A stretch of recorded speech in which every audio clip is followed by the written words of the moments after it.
Ce journal vous est offert par le FPI, Fonds des promotions de l'industrie, votre partenaire privilégié pour la réussite de vos projets.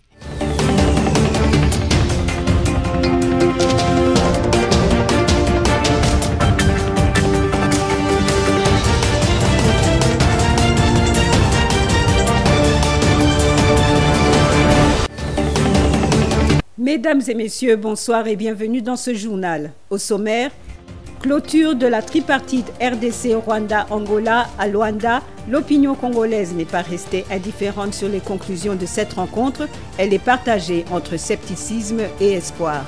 Royaume-Uni, après des démissions en cascade dans le gouvernement britannique, son Premier ministre Boris Johnson, acculé par des scandales, a démissionné ce matin. Sport. Le sélectionneur principal des Léopards Basketball, Thomas Druot, quitte la sélection congolaise. Une fois de plus, bonsoir. La clôture de la tripartite RDC-Rwanda-Angola sur la situation de l'Est de la RDC s'est déroulée hier à Luanda, en Angola. Celle-ci s'est terminée sur l'établissement d'une feuille de route sur la relance de la commission mixte RDC-Rwanda. Les trois présidents des 10 pays respectifs, Félix Tshisekedi, Paul Kagame et João Lourenço, ont pris l'engagement de maintenir le dialogue et d'amorcer un processus de désescalade entre Kinshasa et Kigali, ceci de manière graduelle. Ils se sont exprimés à ce sujet devant la presse, dont celle locale, en lieu et place d'un communiqué. Suivons le président de la République, Félix Tshisekedi. Ce que je peux dire à propos du contenu de la réunion de ce jour est que de part et d'autre, il y a eu en tout cas l'intention manifeste d'avancer et de mettre fin à cette crise. Comme l'a dit le président Lourenço, il s'agit de rétablir la confiance entre nos deux pays et surtout nos deux peuples. Une confiance qui a malheureusement été rompue alors que, à mon sens, tout allait bien dans la voie de la normalisation entre nos deux pays. Je m'étais entrepris, en tout cas, de tirer un trait sur le passé dès mon arrivée à la tête de la République démocratique du Congo pour envoyer un signal fort, non seulement au Rwanda seul, mais à tous nos voisins, à toute la région, de mon intention d'avoir des relations désormais tournées vers des échanges profitables à nos pays, à nos populations, et de regarder plutôt vers le développement de cette région qui, à mon sens, est l'une des plus riches d'Afrique, plutôt que de verser dans des tensions inutiles comme on a pu l'observer dans le passé. Concernant les conclusions de la tripartite RDC-Rwanda-Angola dont l'objectif était de trouver une issue négociée à l'agression de la RDC par le M23 soutenu par le Rwanda, l'opinion congolaise qui avait les yeux tournés vers la capitale angolaise où s'est tenue cette rencontre a plutôt l'impression que cet énième rendez-vous n'est que du déjà-vu. Ceux-ci restent sceptiques après les propos du chef de l'État, Félix Tshisekedi, et connaissant les coutumes de Paul Kagame, le président rwandais. L'édito de la rédaction par Sami Bosongo. Certes, il y a à dire et à se poser des questions sur les revendications actuelles du M23 dont la non-satisfaction expliquerait la levée des boucliers actuels de la part de ces mouvements étiquetés terroristes.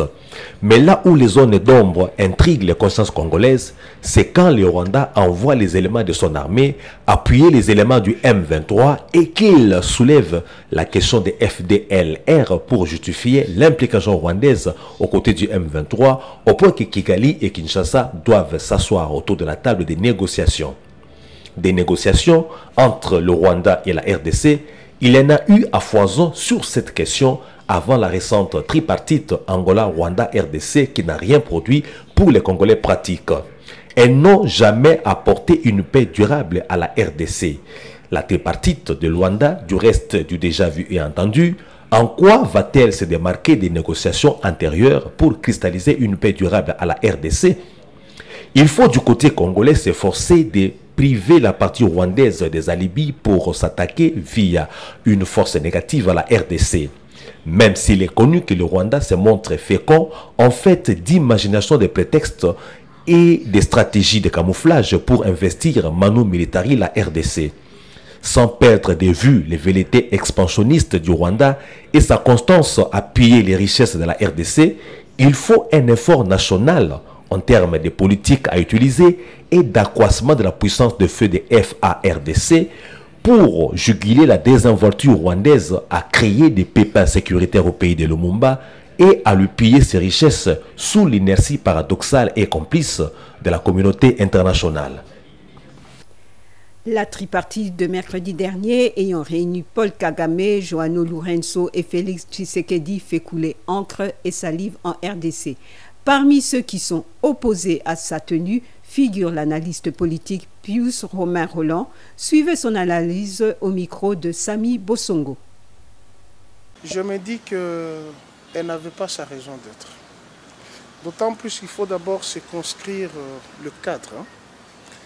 Vous avez dit tripartite, vous avez les lusophones Lorenzo, vous avez l'anglophone Kagame et vous avez les francophones Tshilombo. Donc c'est un sommet des sourds qui s'est tenu à Luanda, d'autant plus dans les communiqués finaux, il n'y a pas une déclaration assortie de condamner l'M23 ni les Rwandais. Ce n'est pas sorti. On a renvoyé la République démocratique du Congo de dialoguer avec l'M23, alors que nous, la République démocratique du Congo, nous les avons déjà qualifiés comme les forces négatives, comme les terroristes. Comment pouvons-nous nous amener à dialoguer avec les forces négatives ou avec les terroristes? Un terroriste, on les traque, puisque un terroriste, on ne sait par où il opère. Après 3 cycles électoraux émaillés souvent de violence et de contestation poussant à plusieurs réformes en vue de prochaines élections, plusieurs Congolais continuent à ajouter leur pierre à l'édifice. Après le G13 avec la loi électorale, Noël Tchani avec la proposition de loi sur la congolité, enfin Samy Bosongo n'est pas en reste. Ce journaliste et essayiste a rédigé un ouvrage qui propose des pistes de solutions afin que les prochaines élections dotent la RDC d'autorités valables. Il est au micro d'Idriss Kalombo et de Générose Essengo. En 16 ans, la République démocratique du Congo a organisé 3 cycles électoraux. Un apprentissage à la démocratie qui reste tumultueux quand on sait les climats générés avant, pendant et après chacun de ces 3 cycles. Contestation, violence et bien d'autres mots ont rongé l'espace politique congolais. Des mots qui ont poussé Samy Bosongo, journaliste et essayiste, à publier un ouvrage axé sur les élections. Et ce livre nous aide justement à nous donner des critères, à donner des repères aux Congolais, aux électeurs congolais, pour qu'ils puissent choisir les dirigeants qui, une fois au pouvoir, seront en mesure de relever les défis de notre pays. À quelques mois de l'organisation des prochains scrutins, Samy Bosongo propose. Ce livre d'abord va ouvrir les yeux aux électeurs congolais, qui ne devront plus voter sur base des campagnes ou de faux messages que les candidats à différents postes électoraux leur livrent. Le Congolais saura à quoi s'intéresser, n'est-ce pas, pour voter tel ou tel autre candidat. Soulevée depuis plusieurs mois, la question de la congolité ne lui a pas échappé. Moi, dans mon ouvrage, j'entends par congolité tout ce qui est caractéristique des Congolais. Comment vivent les Congolais, comment ils se comportent, les paradigmes des Congolais, tout simplement. Maintenant, il y a une congolité positive et une congolité négative. La congolité est positive lorsque elle s'appuie sur le civisme, le patriotisme et le nationalisme. Voilà. Et elle est négative lorsque, n'est-ce pas, elle ne fait que rendre compte de tout ce qu'on a comme bassesse, de tout ce qu'on a comme bêtises dans notre pays. Autre chose à présent, les professionnels de différents médias prennent part depuis ce matin à l'atelier de formation sur le genre dans les médias et le monitoring sur la place de la femme dans les médias. L'objectif est de promouvoir le travail de la femme à travers les médias et de rendre les journalistes sensibles au genre en RDC. La dite formation est organisée par l'Union congolaise des femmes des médias, UCOFEM, à son siège à Kinshasa. Éducation à présent. L'examen de fin d'études primaires ENAFEP s'est normalement déroulé à Afougou et en Ituri où un calme règne suite aux actions menées par les FARDC. Près de 90 000 finalistes ont pris part à ces épreuves lancées à Bunia par le vice-gouverneur Benjamin Alengambon. Images et commentaires de la presse locale.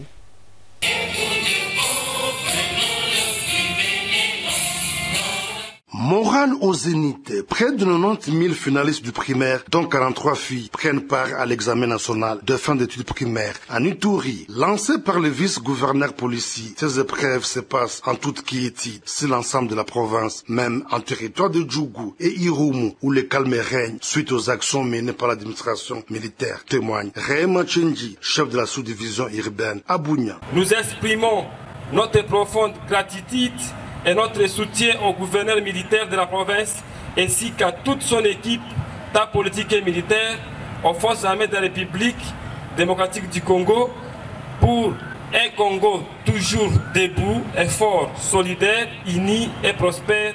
Le commissaire divisionnaire à Longaboni Benjamin a sillonné plusieurs centres d'examen pour encourager ses élèves. À vous élèves, je vous encourage à passer calmement et sérieusement votre épreuve. À l'occasion, je profite pour demander aux chefs d'établissement primaire qui ont perçu l'argent de ENAFEP de pouvoir les restituer dans les 48 heures qui suivent au risque d'être poursuivis pour l'infraction qui vous sera définie. Une particularité cette année, 2 élèves aveugles sont également admis à ces épreuves.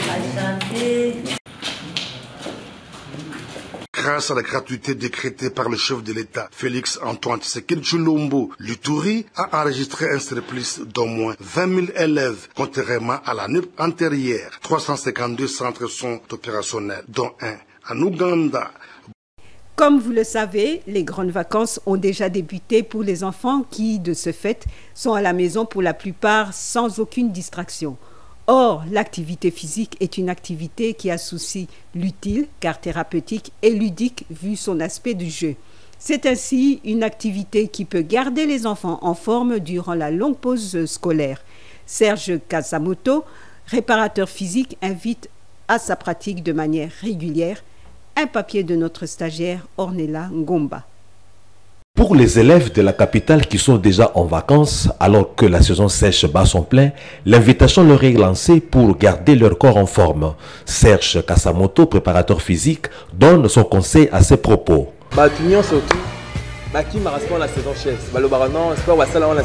Non, c'est faux. Si l'on aime son corps, on doit l'entretenir au-delà de le nourrir en faisant au moins une activité physique par jour. Voilà toute la signification de l'adage « un esprit sain dans un corps sain ». Autre chose, les artères de Kinshasa sont souvent le théâtre de scènes désobligeantes de la part des agents de régulation de la circulation, mais également de l'incivisme routier des conducteurs. Le croisement de l'avenue des Huileries et du 30 juin n'en est pas épargné. En effet, sur place, il s'y observe couramment des scènes de disputes entre les conducteurs des différents véhicules et certains agents se déclarant faire partie du ministère du Transport. La dernière en date s'est déroulée hier. Notre stagiaire Daniel Kouloubi en a été témoin. Les tracasseries routières deviennent fréquentes ces derniers temps sur les différentes artères de la ville-province de Kinshasa, créant des tiraillements entre les agents des régulations routières et les automobilistes. C'est une de ces scènes qui a été observée mercredi 6 juillet à l'entrée de l'avenue des Huileries en diagonale de la direction générale de la Régie des Eaux. En effet, un conducteur d'un minibus Toyota IST qui venait de stationner au bord de la chaussée pour permettre à quelques passagers de descendre en face de la succursale d'Equity Bank, s'est vu approché par des agents qui lui ont demandé de leur présenter le papier du véhicule, ce qui fit sans résister, mais ces agents, au lieu de s'arrêter là, se sont mis à lui demander de l'argent. Et comme le chauffeur leur donnait rien, ils ont tenté de lui ravir le contact du véhicule, ce qui a créé un tiraillement, comme le chauffeur, ne s'est laissé pas faire. Des scènes de ce genre n'honorent pas les agents de contrôle de documents de véhicules envoyés sur le terrain pour le ministère de Transport.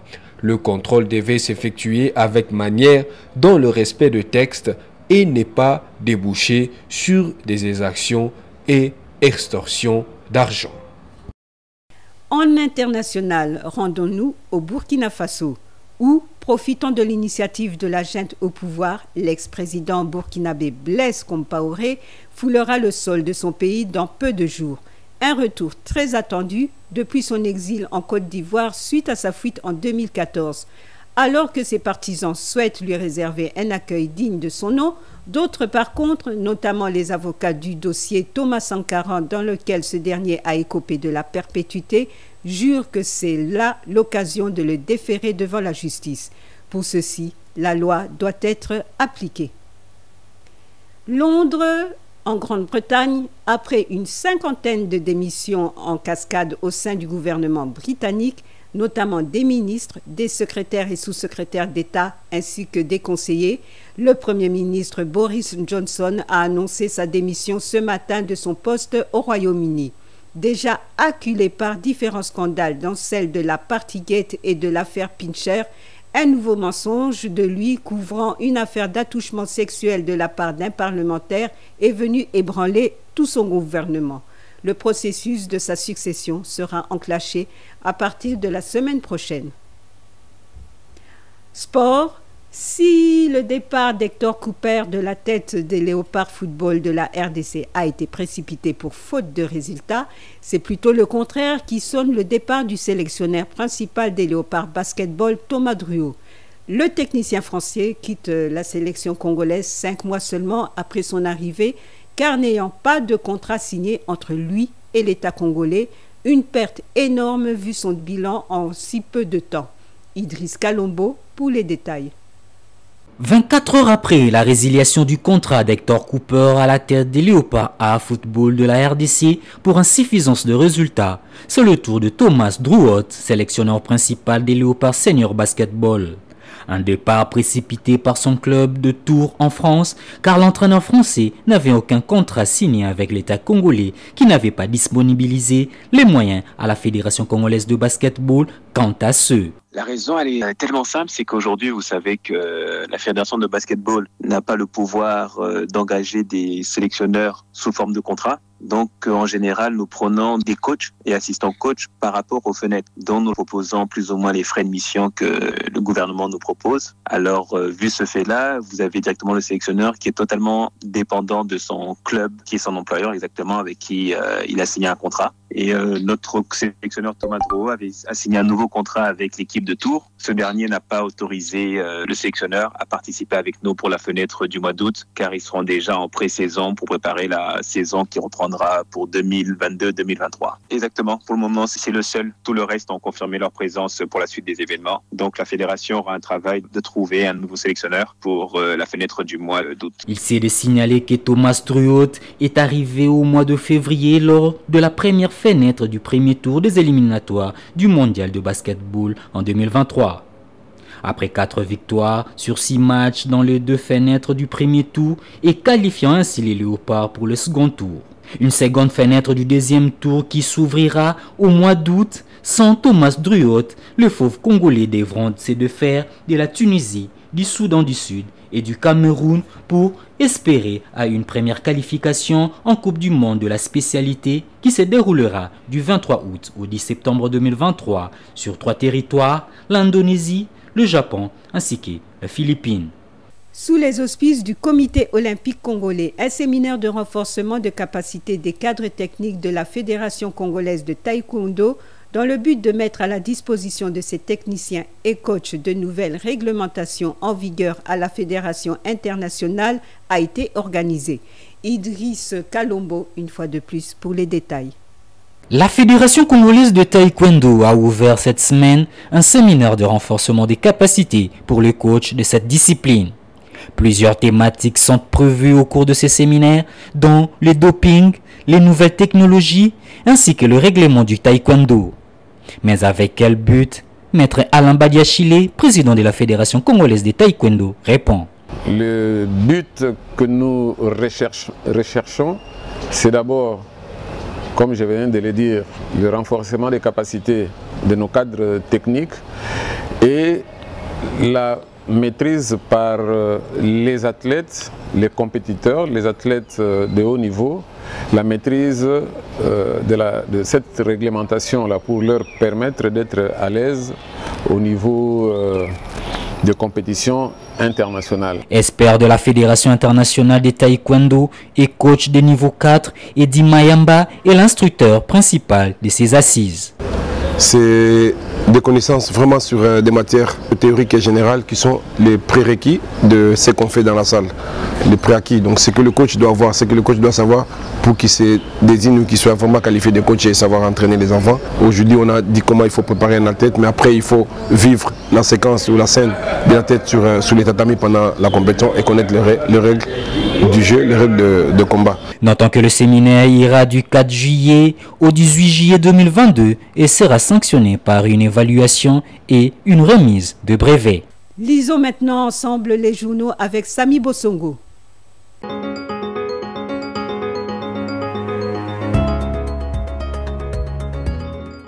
Bonjour. Radio Okapi.net, dans son fil d'actualité de ce jeudi 7 juillet, a livré l'information pour le moins surprenante après la tripartite de Luanda d'hier mercredi 6 juillet. Sous le titre RDC, reprise des combats entre les FARDC et les M23, ces médias révèlent que des combats ont repris depuis 7 heures ce jeudi 7 juillet entre les FARDC et les rebelles du M23 dans le village Kanyabusoro dans le nord Kivu, en dépit du cessez-le-feu décidé lors du sommet de Luanda. Les accrochages ont été signalés à environ 18 km du camp militaire de Rumangabo dans le groupement Kisigari, et l'autorité coutumière dans la région affirme que les affrontements se poursuivent. C'est sur cette point CD a communiqué sur l'initiative du gouvernement de la RDC qui veut réformer le mode de gestion des consommations d'eau et d'électricité par les instances officielles et les ayants droit. Volonté exprimée mercredi 6 juillet à Kinshasa, documente ce site, au terme de la 4e phase des travaux de la commission technique mixte chargée de la réforme du mode de gestion des consommations d'eau et d'électricité des instances officielles et ayant droit. Parmi les recommandations de cette activité clôturée par le Premier ministre Sama Lukonde, il y a notamment le paiement par les bénéficiaires des logements à charge du Trésor public des factures de leur consommation d'eau et d'électricité. Africa News, Forum des As et Econews, leader de la presse écrite à Kinshasa, selon la médiamétrie publiée par ngoguardian.com.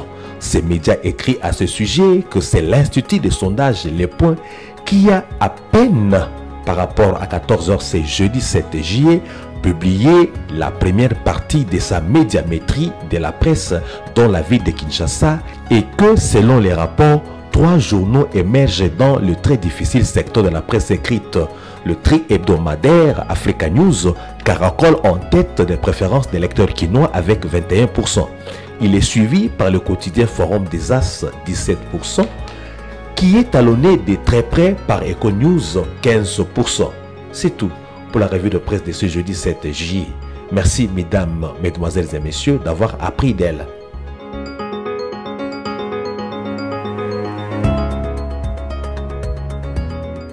Pour tous ceux qui n'ont pas suivi le journal, voici le rappel des titres. Clôture de la tripartite RDC-Rwanda-Angola à Luanda, l'opinion congolaise n'est pas restée indifférente sur les conclusions de cette rencontre, elle est partagée entre scepticisme et espoir.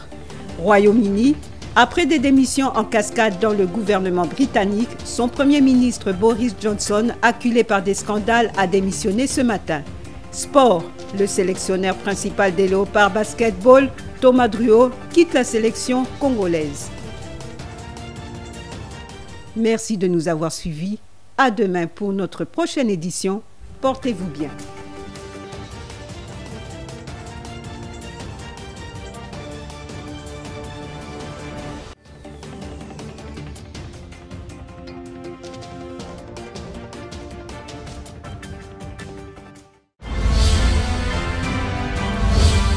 journal vous a été offert par le FPI, Fonds des promotions de l'industrie, votre partenaire privilégié pour la réussite de vos projets.